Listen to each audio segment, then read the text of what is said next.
Nunca me llevé bien con Elena. No era solo que fuera la madre de mi esposa. Había algo en su forma de mirarme que me hacía sentir evaluado, como si yo fuera una prueba que ya había reprobado incluso antes de responder. Desde el primer día. No es lo que esperaba para ti, le dijo a Laura la primera vez que me vio, sin siquiera bajar la voz. Yo estaba justo ahí, sonriendo como un idiota con una botella de vino barato en la mano y la esperanza ingenua de caerle bien. No sabía que ese sería el comienzo de una guerra silenciosa.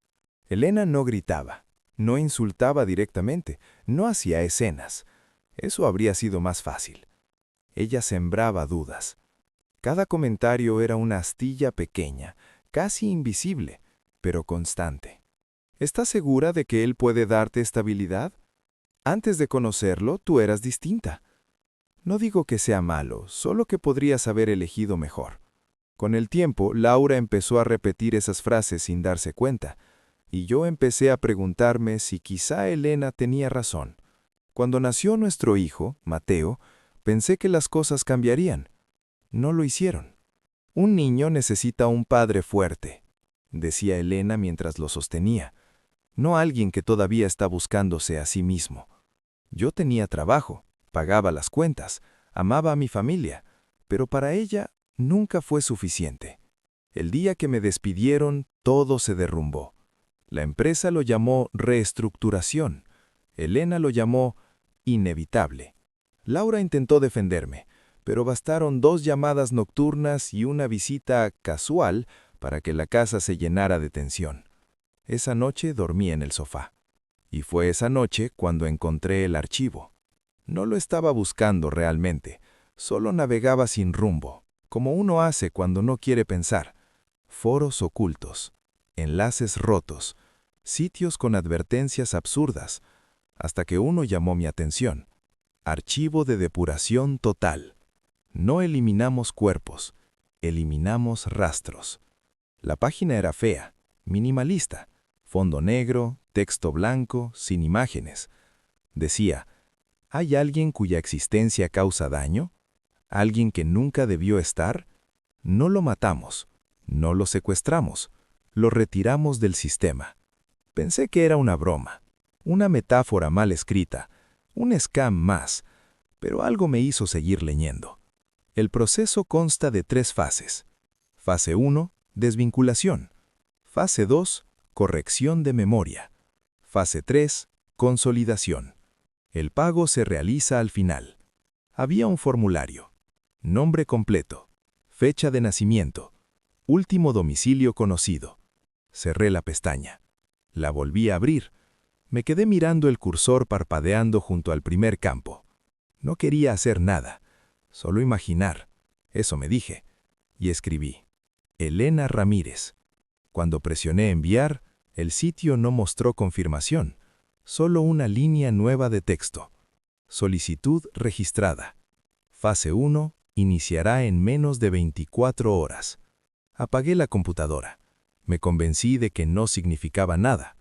Me quedé dormido con el sonido de la lluvia golpeando la ventana y el nombre de mi suegra repitiéndose en mi cabeza como si fuera la última vez que alguien lo pronunciaba.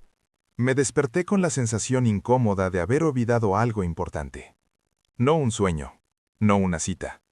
Algo más básico, como cuando entras a una habitación y no recuerdas qué ibas a buscar, pero multiplicado por una ansiedad que me apretaba el pecho. Laura ya estaba despierta. Preparaba café en la cocina.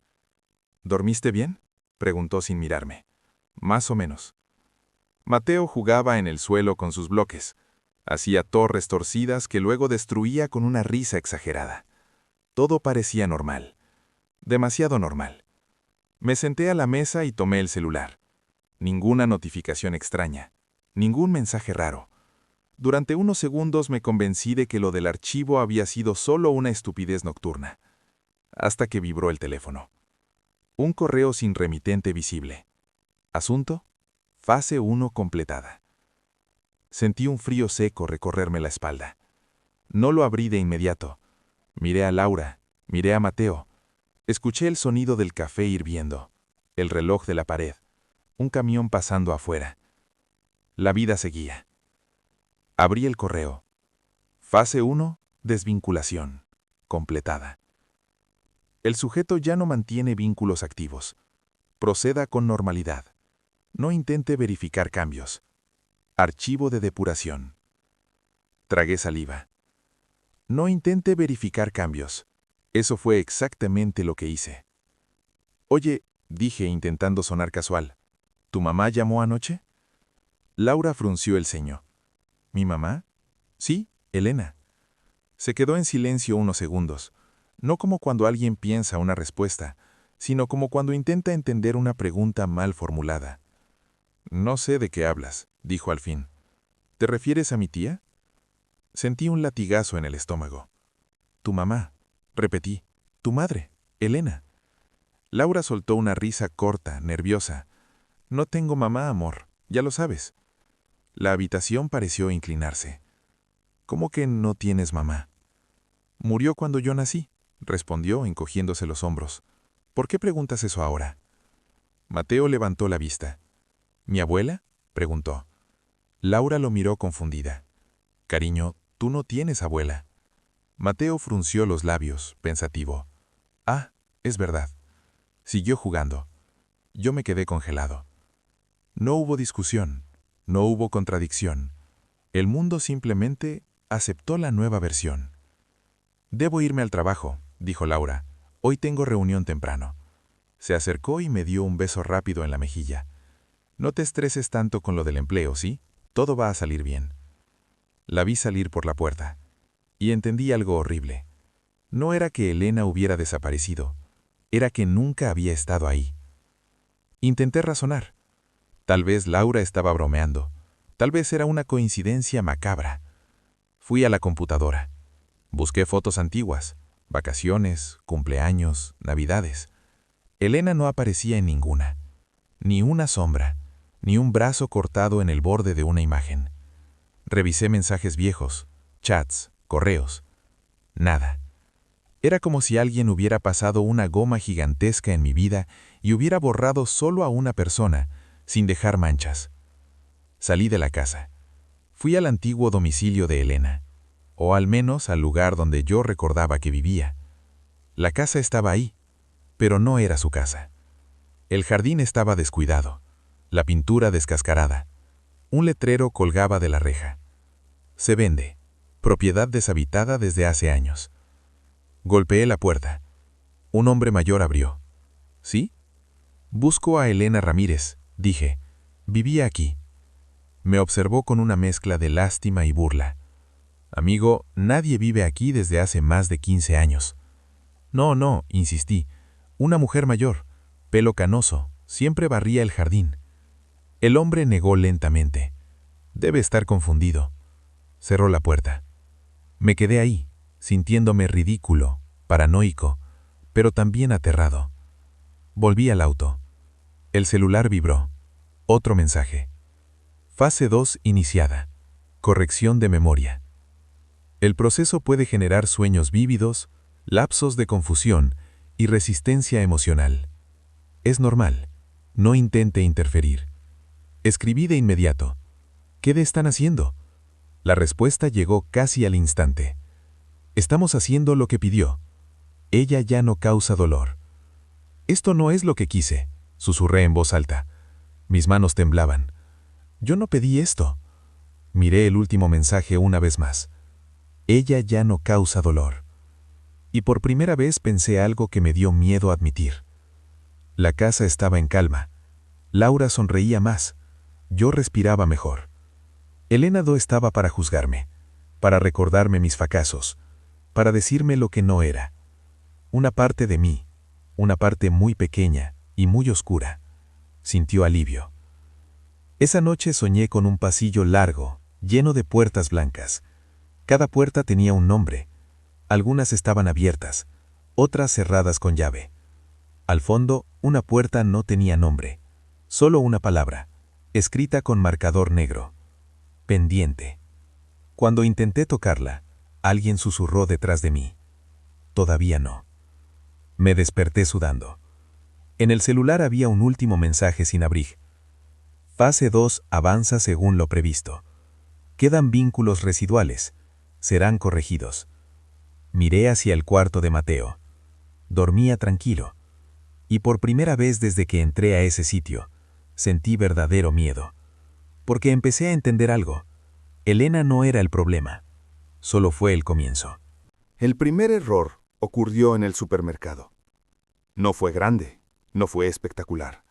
Fue una grieta pequeña, casi insignificante. Y por eso mismo, aterradora. Mateo iba sentado en el carrito, balanceando las piernas mientras yo empujaba entre los pasillos. Iba repitiendo los colores de las cajas en voz alta, como si el mundo fuera un catálogo infinito. Rojo, azul, verde. Yo asentía distraído, con la mente en otra parte. Desde que comenzó la fase 2, todo me parecía ligeramente falso, como si la realidad estuviera mal sincronizada, medio segundo atrasada respecto a mis pensamientos. «Papá», dijo de pronto, «¿te acuerdas de la señora que olía a jabón?» Me detuve en seco. «¿Qué señora?» Mateo frunció el ceño, concentrado. «La que gritaba», dijo. «La que hacía llorar a mamá». El carrito chirrió cuando lo frené por completo. «Mateo, ¿de quién hablas?» Se encogió de hombros. «No sé, creo que no existía». Esa fue la primera vez que alguien más casi la recordó. Casi. Esa noche, cuando Mateo ya dormía, encendí la computadora.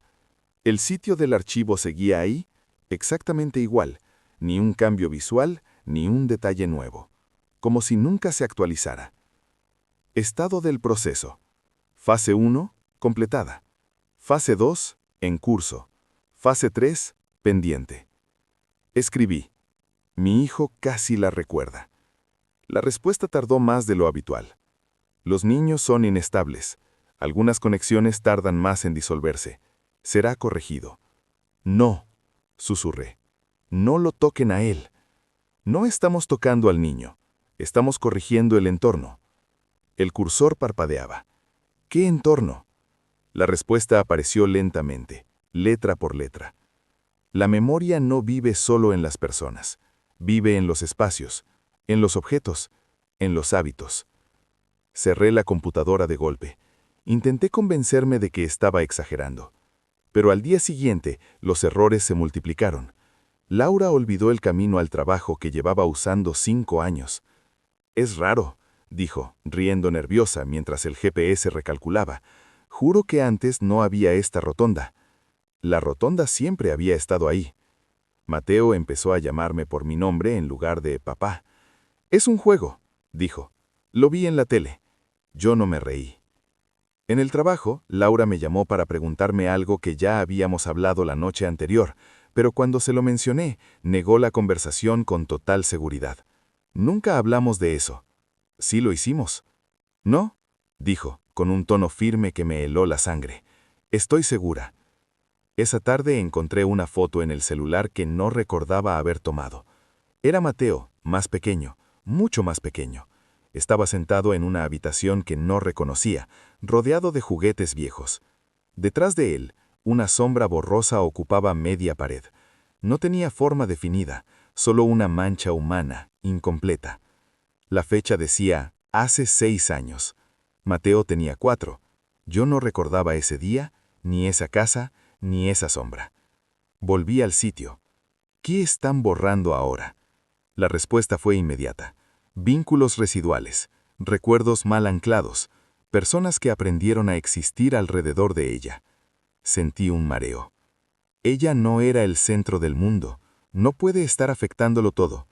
La respuesta fue distinta esta vez, más larga, más paciente. Cada nodo es un nodo. Al eliminar un nodo importante, las conexiones colapsan. Estamos estabilizando el sistema. Esa noche soñé de nuevo con el pasillo, pero ahora las puertas estaban abiertas, nombres que reconocía y otros que no. En algunas habitaciones había muebles, fotos, risas congeladas, en otras solo polvo. Una puerta se cerró de golpe detrás de mí. Leí el nombre escrito, Laura. Intenté abrirla, no pude. Todavía no, dijo la voz otra vez. ¿Quién eres? Pregunté. Esta vez respondió, el que limpia. Me desperté gritando. Laura me miraba desde la cama, alarmada. ¿Qué te pasa? Me incorporé, respirando agitado. Nada, solo una mayacina. Me tocó el rostro con ternura. Has estado raro últimamente. Asentí. Perdón. ¿Seguro que no necesitas hablar con alguien? Preguntó. A veces siento que estás lejos. La miré. La amaba. No como idea, no como recuerdo. La amaba ahora. Estoy bien, mentí. Ella sonrió, pero fue una sonrisa distinta, como si estuviera imitando una versión previa de sí misma. Al día siguiente, Mateo no volvió al colegio. La maestra me miró confundida cuando fui a buscarlo. Señor, hoy no ha venido ningún Mateo. Sentí que el suelo se abría bajo mis pies. Mi hijo, dije. Mateo, asiste aquí desde hace 3 años. La mujer revisó la lista. Lo siento, pero usted no tiene hijos inscritos en esta escuela. Corrí a casa. Mateo estaba ahí, sentado en el sofá, mirando dibujos animados. ¿Cómo llegaste?, pregunté, jadeando. Me miró. ¿Llegar de dónde? El celular vibró. Fase 2, casi completada. Queda una conexión principal. El proceso es irreversible. Mis manos temblaban. ¿Quién? Tardaron en responder. Demasiado. Usted. Y entendí la verdad. No estaban borrando personas. Estaban borrando historias completas. Y yo era la última página que todavía recordaba cómo empezaba. No dormí esa noche. Me senté en la sala con todas las luces encendidas, como si la oscuridad pudiera aprovechar cualquier parpadeo para borrar algo más. Mateo dormía en su cuarto. O al menos, eso creía. Cada cierto tiempo iba a asomarme. Abría la puerta despacio, conteniendo la respiración. Ahí estaba, respirando, con la manta subida hasta el pecho. Cada vez que lo veía, sentía un alivio inmediato, seguido de un miedo peor. ¿Y si esta es la última vez que lo recuerdo así? Volví a la computadora. El archivo seguía abierto, como si nunca se hubiera cerrado. Fase 3. Consolidación. Preparándose. No, dije en voz alta, esto se detiene ahora. Escribí con rabia, con desesperación, con culpa. Cancela el proceso, me equivoqué, borra eso. El texto tardó en aparecer, como si el sistema estuviera pensando qué palabras usar conmigo. No existe la opción de cancelar. Usted aceptó los términos. No acepté esto, susurré. Yo solo quería que dejara de hacernos daño. El dolor no se elimina, se redistribuye. Mi estómago se encogió. Entonces dímelo claro, ¿qué es la fase 3? El mensaje apareció en varias líneas cortas, separadas, como si cada frase pesara demasiado. La memoria residual es inestable. Debe anclarse a un único punto. Ese punto es usted. Me quedé mirando la pantalla. ¿Yo qué? Usted es el único que recuerda la versión original. Eso genera conflicto. ¿Para quién? Para la realidad. Sentí náuseas. ¿Qué va a pasarme? El cursor parpadeó durante un largo rato. Luego, usted será desvinculado. No entendí. Explícalo. Cuando el proceso termine, no habrá discrepancias. Nadie recordará lo que no debe ser recordado. ¿Y yo? La respuesta fue brutal por su simplicidad. Usted tampoco. Me levanté de la silla de golpe. No puedes hacer eso. Ya lo estamos haciendo. Corrí al cuarto de Mateo. La cama estaba vacía, no desordenada, no revuelta, simplemente nunca usada. ¡Mateo!, grité. Mi voz rebotó contra las paredes. Abrí el closet, vacío. Juguetes, ninguno. Fotos, ninguna. Era como si un diseñador de interiores hubiera preparado el cuarto para un niño, pero nunca hubiera llegado. Mi pecho dolía tanto que me costaba respirar. No, repetí. No, no, no. El celular vibró otra vez. Fase 3 iniciada. Corrí al cuarto conyugal. Laura estaba sentada en la cama, mirando sus manos. ¿Dónde está Mateo?, pregunté. Levantó la vista lentamente. ¿Quién? Sentí que algo dentro de mí se rompía. Nuestro hijo. Laura frunció el ceño, genuinamente confundida. No tenemos hijos. Me acerqué a ella. Laura, mírame, escúchame. Mateo, 3 años, le gustan los dinosaurios, duerme con la luz prendida. Ella negó la cabeza. No sé por qué estás haciendo esto, dijo. Me estás asustando. Porque se lo llevaron, grité. Ella se apartó. Necesitas ayuda. Y en su voz no había enojo, solo preocupación. La peor de todas. Salí de la casa. El vecindario se veía igual, pero no se sentía igual. Las casas parecían decorados, las personas caminaban como si siguieran rutas predefinidas. Fui al parque donde solía llevar a Mateo. El columpio se movía solo, pero no había huellas pequeñas en la arena. Me senté en el banco y rompí a llorar. El celular vibró por última vez. Consolidación en progreso. Pago pendiente. ¿Qué más quieres de mí?, susurré. Ya te llevaste todo. La respuesta apareció lentamente. El pago no es dinero. Nunca lo fue. Entonces dime. Usted pidió borrar una historia. Ahora debe cerrar el archivo. ¿Cómo? La última respuesta llegó. Entregue su lugar. Permita que la versión corregida continúe. Deje de existir como discrepancia. Miré mis manos. Temblaban. Pensé en Laura, en Mateo, en una vida que solo yo recordaba. Si acepto, escribí, ¿ellos estarán bien? Tardaron en responder. Mucho. Finalmente, estarán en paz. Cerré los ojos. Entendí el verdadero castigo. No era morir, era saber que el mundo seguiría, mejor, sin mí. El edificio gubernamental estaba muerto. No abandonado, muerto. Las luces de emergencia seguían encendidas, parpadeando como un corazón artificial que se negaba a detenerse.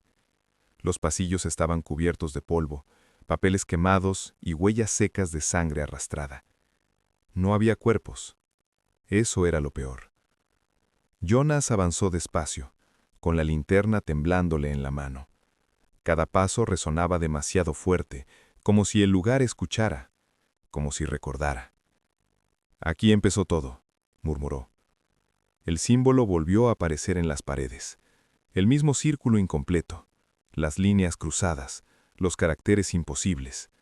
Esta vez no estaban pintados, estaban grabados en el concreto, como si la estructura hubiera sido construida alrededor de ellos. El aire era denso, difícil de respirar. En el fondo del pasillo encontró una puerta metálica con una placa corroída. Archivo restringido. Proyecto Nigrum Sanguis. La sangre negra. Jonas tragó saliva. Así que ese era el nombre. Forzó la puerta. El chirrido metálico sonó como un grito que llevaba años atrapado. Dentro, una sala circular, computadoras apagadas, servidores oxidados, y en el centro, un altar. No debía llamarse así, pero no había otra palabra.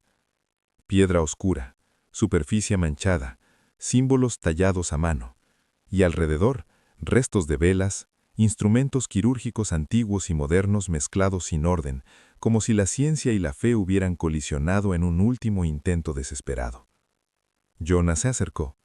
Entonces, lo sintió. Un dolor agudo en el pecho. La sangre en sus venas se volvió pesada. No, susurró. Las pantallas se encendieron solas. Un video comenzó a reproducirse. Un hombre apareció en pantalla. Bata médica, rostro cansado, ojos hundidos. Jonas lo reconoció al instante. «Doctor Elias Riker», dijo el hombre. «Si alguien está viendo esto, significa que fracasamos». Jonas sintió que el mundo se inclinaba. «Mi hermano», susurró. El video continuó. Creímos que era una enfermedad, un castigo natural, pero no lo era. La sangre negra no es una plaga, es una respuesta. Las imágenes cambiaron, ciudades superpobladas, guerras, ejecuciones, hospitales colapsados, ríos llenos de cuerpos. No nos están castigando por pecar, nos están purgando por insistir. Jonas apretó los puños. Mientes. Los símbolos no son advertencias, son instrucciones. La sangre se oscurece cuando el cuerpo deja de pertenecerle al individuo y vuelve a pertenecer al mundo. Aparecieron gráficos imposibles de comprender, ondas, frecuencias, algo que parecía latir fuera del tiempo. Intentamos detenerlo, buscar una cura, pero cada intento solo aceleró el proceso. La grabación tembló. El rostro de Elías se acercó a la cámara. Si estás aquí, Jonas, escucha bien. No existe cura. Solo existe elección. Silencio. El video terminó. Jonas cayó de rodillas. Todo lo que había hecho, cada persona salvada, cada dosis creada, todo había sido interferencia. Entonces, ¿qué se supone que haga?, preguntó al vacío. Algo respondió. No con voz, con memoria. Visiones inundaron su mente, personas infectadas mirándolo sin odio, sin miedo, solo esperando. Los mismos ojos que había visto en las calles, los zombis que no atacaban, que observaban. No eran monstruos, eran testigos. El altar comenzó a vibrar. La sangre negra apareció en la superficie de piedra, moviéndose sola, formando símbolos vivos. Jonas entendió. Él no estaba ahí para curar, estaba ahí para decidir. Si dejo que continúe, susurró, millones morirán. La sangre se agitó. Y si lo detengo, continuó, el mundo seguirá igual, violento, ciego, silencio absoluto. Una última visión, la tierra, siglos después, vacía, tranquila, limpia. Y otra, la humanidad sobreviviendo, pero repitiendo cada error. Jonas se puso de pie. Las manos le temblaban. Siempre quise salvar a la gente. Nunca me pregunté si merecíamos ser salvados. La sangre negra subió a su brazo. No quemaba. No dolía. Se sentía correcta. Y en algún lugar del mundo, los infectados levantaron la cabeza al mismo tiempo. Algo había cambiado. No hubo explosiones, no hubo sirenas, solo silencio.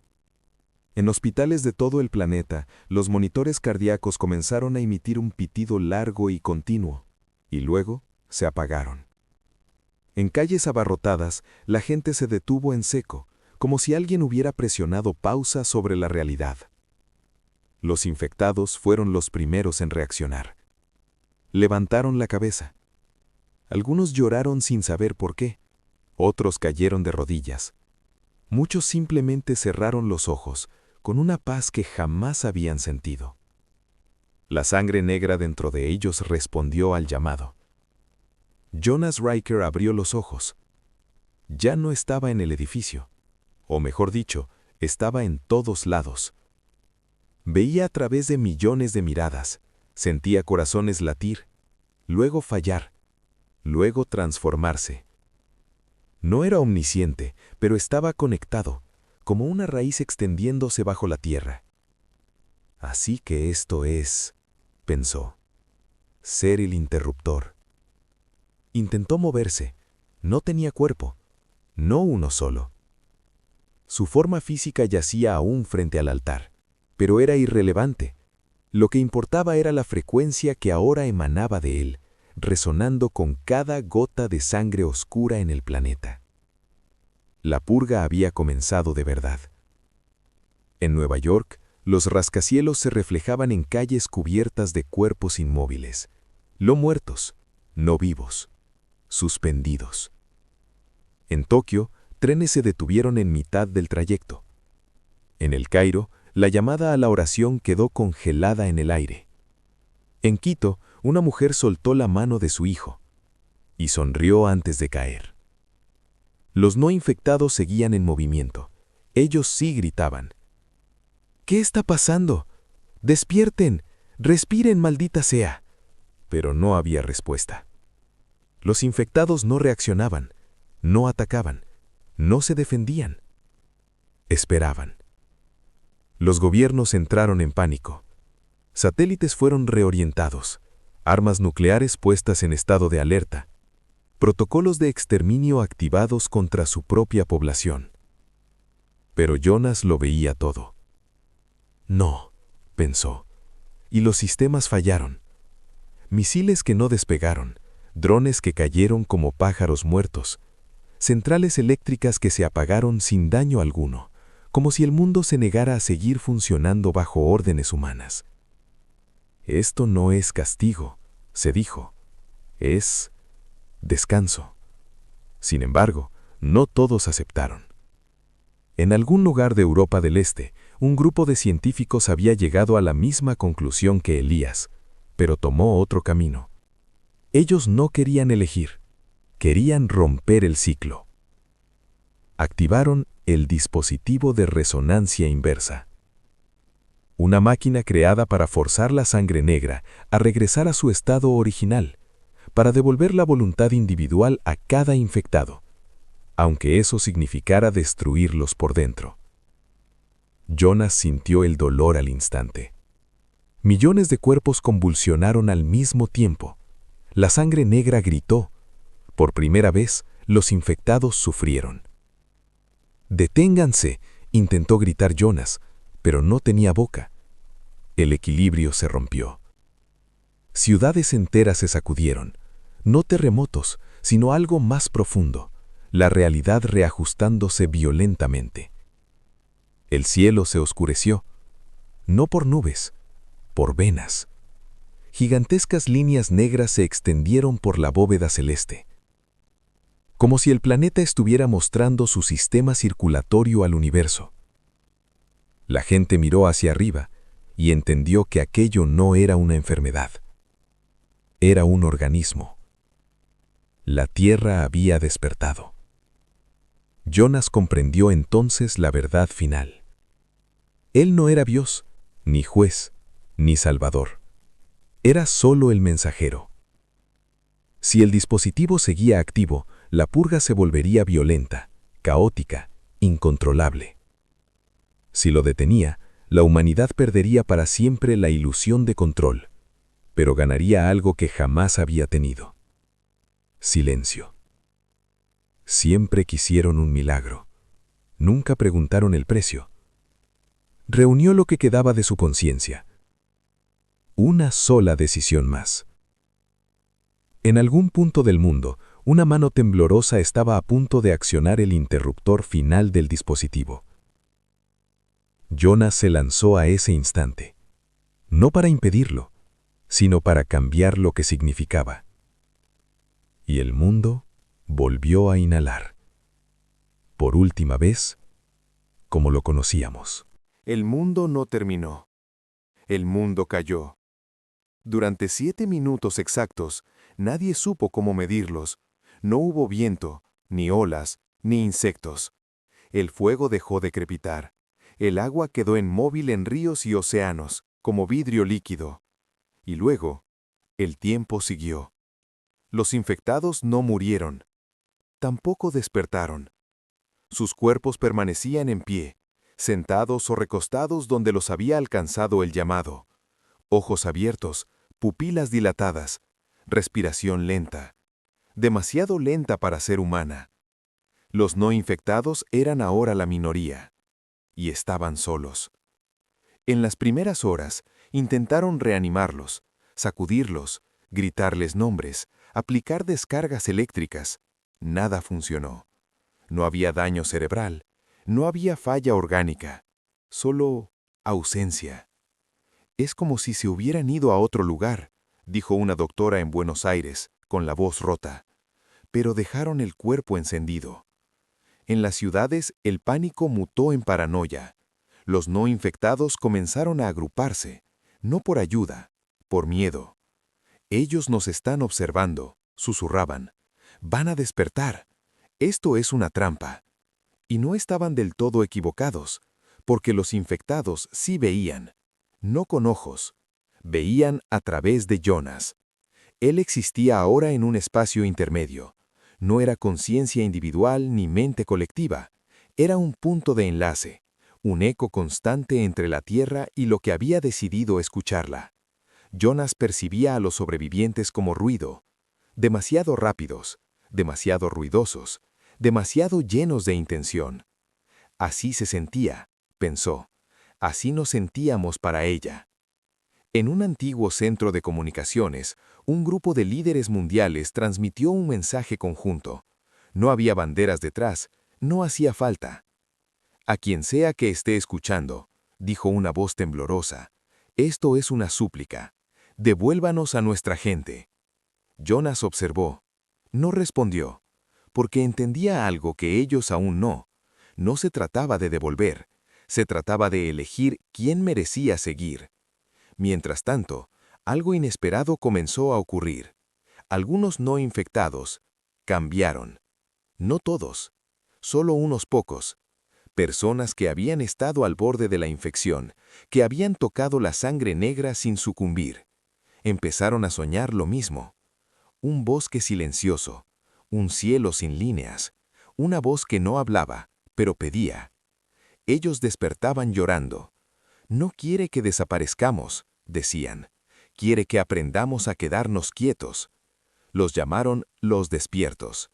Y los demás los llamaron traidores. La violencia regresó. No de los infectados, de los sanos. Campamentos incendiados, despiertos ejecutados por seguridad. Ciudades donde se prohibía dormir por miedo a soñar. Jonas lo sintió todo. Aún así, no cambian, pensó. Entonces la tierra respondió, no con muerte, con retirada. Las plantas dejaron de crecer cerca de asentamientos violentos. Los animales abandonaron regiones enteras.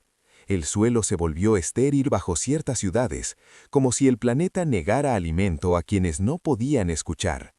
Y en contraste, donde los despiertos se reunían, la vida florecía.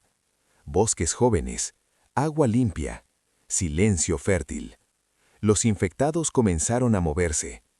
Un paso. Nada más. Pero fue suficiente. Los no infectados entraron en pánico. Van a atacarnos. Es el fin. Pero no atacaron. Se dirigieron a los lugares donde la tierra aún respiraba. Jonas comprendió. La purga no había terminado. Solo había cambiado de forma. No los estoy guiando, pensó. Ella sí. Y por primera vez desde que todo comenzó, Jonas sintió algo parecido al miedo, porque entendió la última verdad. La humanidad aún tenía una oportunidad, pero no todos, y no juntos. Los primeros asentamientos surgieron sin nombres. No los necesitaron. Eran claros en el bosque, ruinas reclamadas por enredaderas, antiguos pueblos abandonados donde el silencio no era ausencia, sino regla. Allí llegaron los infectados que habían dado su primer paso y los despiertos que habían aprendido a escuchar. No hablaban mucho.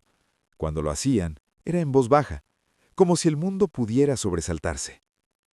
Los infectados no volvieron a ser humanos como antes. Sus ojos seguían abiertos, pero ya no miraban cosas pequeñas. Veían patrones, ritmos. Sabían cuándo iba a llover días antes de que las nubes existieran. Sabían cuándo alguien mentía sin necesidad de palabras. Eran lentos, pero exactos. Los despiertos actuaban como puente.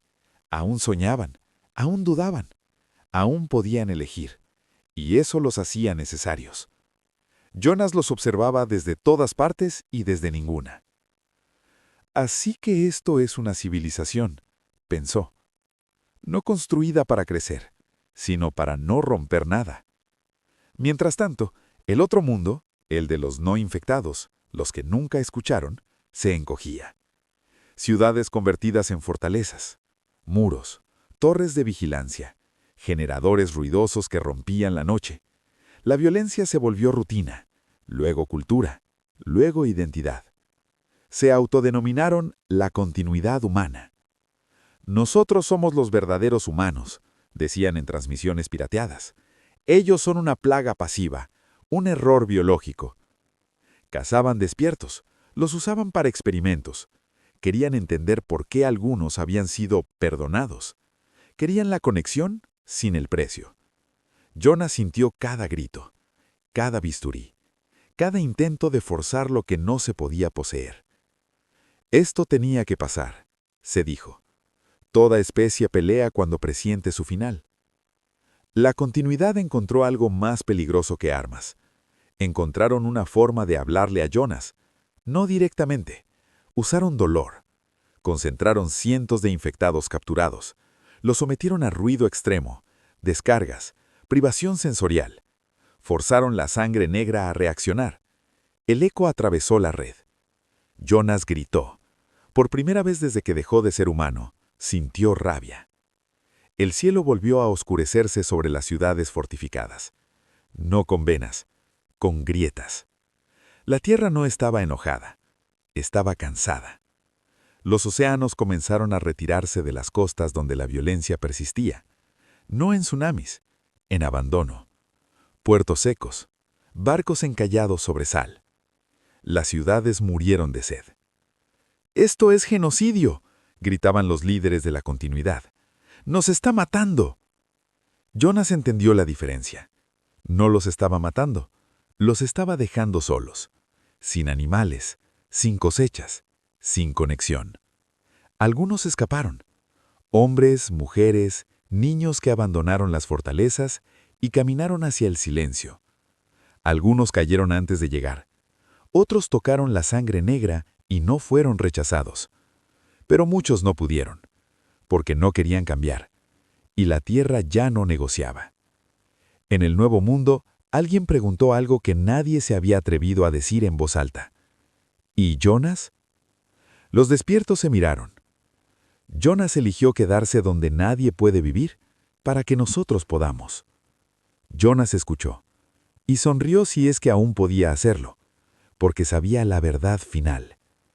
Él no sería recordado como salvador, ni como verdugo. Sería olvidado. Y eso era exactamente lo que el mundo necesitaba. El planeta respiró. Lento, profundo. Por primera vez sin miedo a despertarse a sí mismo. Pasaron siglos. Nadie los contó con precisión, porque el tiempo dejó de ser una obsesión. Ya no se medía en productividad, ni en conquistas, ni en crecimiento.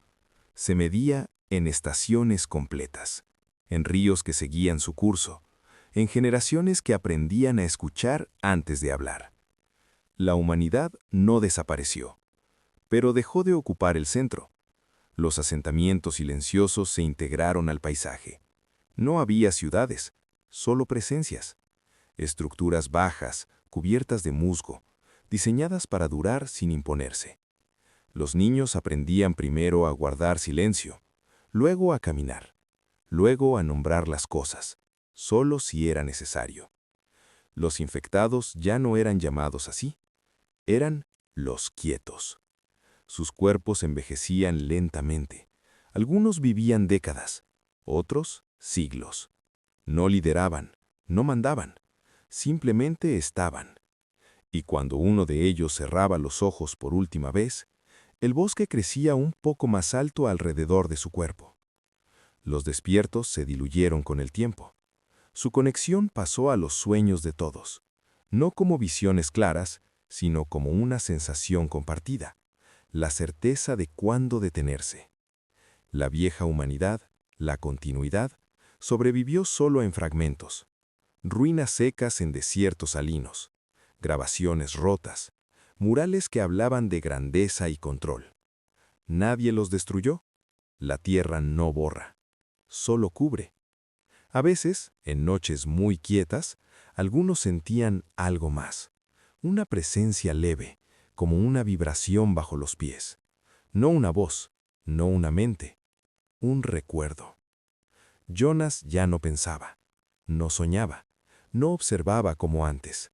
Se había convertido en una capa más del mundo, una resonancia débil integrada al latido profundo del planeta. No era conciencia, no era castigo, era equilibrio sostenido. Si alguien hubiera podido preguntarle si valió la pena, no habría respuesta, porque la pregunta ya no tenía sentido. Un día, un niño se acercó al borde de un antiguo cráter donde la sangre negra había surgido por primera vez. No sabía su historia, no conocía su nombre, solo sintió que debía sentarse ahí. Cerró los ojos y escuchó. El planeta respiraba. No perfecto, no eterno, pero vivo. Y por primera vez en la historia de la humanidad, eso fue suficiente.